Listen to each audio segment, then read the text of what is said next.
პირველ რიგში მინდა მივესალმო სტრასბურგის სასამართლოს გადაწყვეტილებას. ეს არის სამართლიანობის აღდგენა იმ ადამიანებისთვის, რომლებიც 2006 წელს ძალიან მძიმე მდგომარეობაში ჩავარდნენ.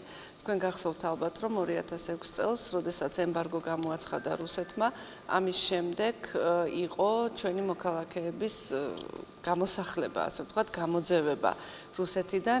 ისინი სრულიად არაადამიანურ და ძალიან შეურაცხმყოფელ პირობებში გამოიყვანეს ქვეყნიდან და მე მახსოვს სატვირთო თვითმფრინავებით მათი ჩამოყვანა და საშინელი კადრები, რომელიც მაშინ ვიხილეთ.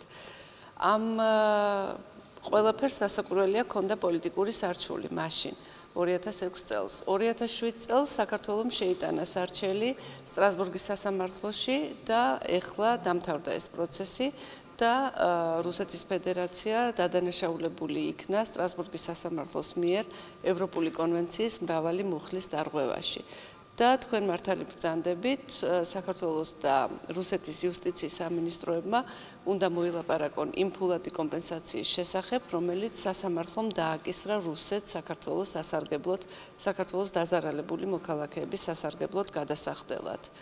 მე ვფიქრობ, რომ ეს არის მართლაც ძალიან სამართლიანი გადაწყვეტილება და მინდა მივულოცო ყველას, ვინც ამ სარჩელის უკან იდგა და აღნიშნო ისიც, რომ სამწუხაროდ დღესაც ხდება ადამიანის უფლებების დარღვევა ოკუპირებულ ტერიტორიებზე, მაგრამ მე იმედი მაქვს, რომ ეს გადაწყვეტილება იქნება ერთგვარი გაფრთხილება რუსეთის ფედერაციისთვის, რომ სამართალი არსებობს და მე იმედი მინდა გამოვთქვა, რომ მსგავსი სარჩელის საფუძველი ჩვენ მომავალში აღარ მოგვეცემა, რადგანაც ჩვენ ვცდილობთ, რომ კონსტრუქციული ურთიერთობები დავამყაროთ რუსეთთან.